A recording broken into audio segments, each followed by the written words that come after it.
안녕하십니까, 울트라비니군입니다. 지난번에 기아 니로 하이브리드에 관련된 풀 리뷰 영상은 이미 올렸기에 오늘은 퇴근 후 집으로 돌아오는 길에 에이다스를 통해서 얼마나 편하게 88대로에서 집으로 돌아올 수 있는지 한번 알아보았습니다.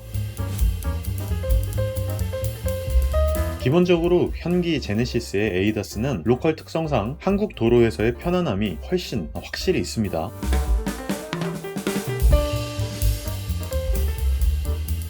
가다서다의 편안함은 오히려 에이다스계의 최강자인 테슬라의 오토파일럿보다 편한 게 사실이고, HDA가 자동으로 설정되어 80km 구간에서 자연스럽게 속도도 줄여주어 편안한 부분이 확실히 있기는 합니다.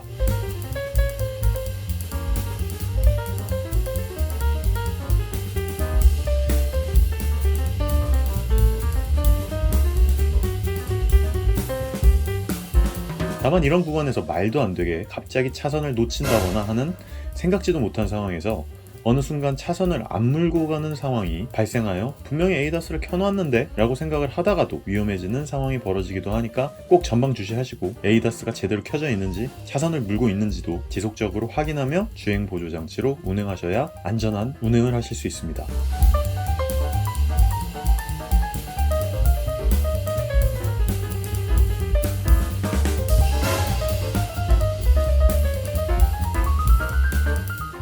어제 테슬라의 오토파일럿으로 대전을 왕복했는데, 역시나 고속 구간에서나 굴곡진 연속적인 커브 구간에서는 엄청난 안정감을 느끼는 오토파일럿이었지만, 오히려 가다서다를 반복하는 정체 구간이 나오니 오토파일럿으로는 도저히 다닐 수가 없을 정도로 세게 출발, 급정거의 연속이더군요. 그래서 참 신기하게도 우리나라 특유의 정체 구간, 출퇴근 시간에서의 정체 구간 같은 경우에는 기존 내연기관 차량들을 만들던 레거시 자동차 브랜드의 전기 차량들이 쓰기에는 훨씬 더 편합니다.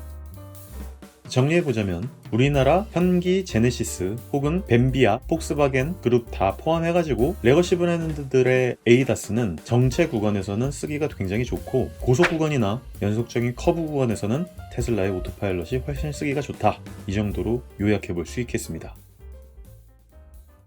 제가 무슨 일 때문에 멀리 지금 대전으로 가고 있습니다. 근데 항상 제가 말씀을 드리는 게요, 에이다스 오토파일럿 이거는 테슬라 미만 잡이라고 맨날 이렇게 말씀을 드리는데, 사실 테슬라 오토파일럿도 만능은 아닙니다. 제가 왜 이 말씀을 드리냐면, 오토파일럿이 진짜 잘하긴 해요. 차선을 잘 물고 가고, 차선의 추종성이나 라인을 쫙 차선을 물고 가는 그 힘은 그 어떤 에이다스보다 가장 우위에 있고, 그걸 파악해가지고 나아가는 부분들, 예를 들어 차선이 끊겨갖고 가는 거를 앞차가 가는 궤적을 따라가지고 읽어서 가는 부분이라든지, 차선이 그래서 끊긴 부분도 잘 간다는 얘기겠죠. 지금 같은 경우에 깜빡이를 켜면 이렇게 자동으로 차선을 이렇게 변경하는 요런 느낌들, 이런 거는 뭐 전세계 최강이라고 해도 과언이 아니에요. 그렇기 때문에 제가 오토파일럿 미만 잡이라고 항상 말씀을 드리는데, 근데 이게 오토파일럿의 가장 고질적인 문제가 하나 있습니다. 고속 영역으로 가거나 차선을 움직이는 부분에 있어서는 따라갈 수가 없는 수준이지만, 오히려 우리나라 같이 차가 굉장히 많이 막히고 아주 계속 차가 가다서다를 반복하는 이런 상황에서는 의외로 오토파일럿이 굉장히 약한 모습을 보여주거나 거의 무쓸모의 기능에 가까운 정도로 되게 안 좋은 성능을 보여줘요. 그게 어떤 거냐면은, 첫 번째로 일단 차가 서다 가다 하면은 멈추고 재출발의 반복이잖아요.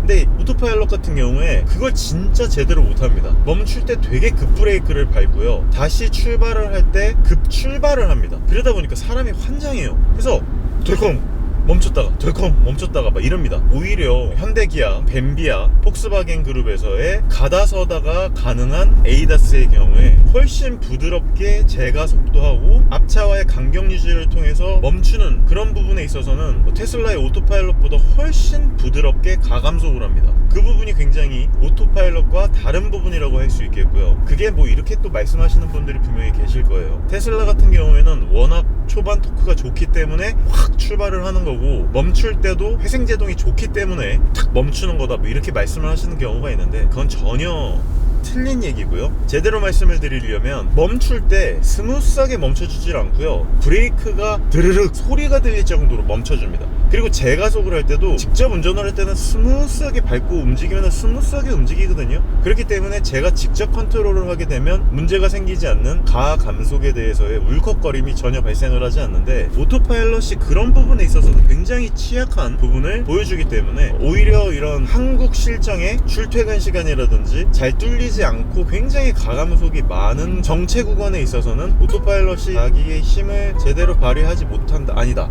제 힘을 발휘하지 못한다라기보다는 그것에 대한 업데이트가 되게 필요한 실정이라는 거죠. 이 친구 같은 경우에도 우리나라 로컬 실정에 맞춰가지고 이렇게 말씀을 드리는 부분이 아니라, 맨하탄이나 캘리포니아 같은 경우에서도 차가 가다 서다를 멈추는 경우가 굉장히 많단 말이에요. 그렇기 때문에 미국 실정에도 맞춰가지고 업데이트를 좀 해주면 우리나라에서의 가감속적인 부분에, 와, 지금도 브레이크를 멈추는 데 있어서 이 부분이 너무 심해요.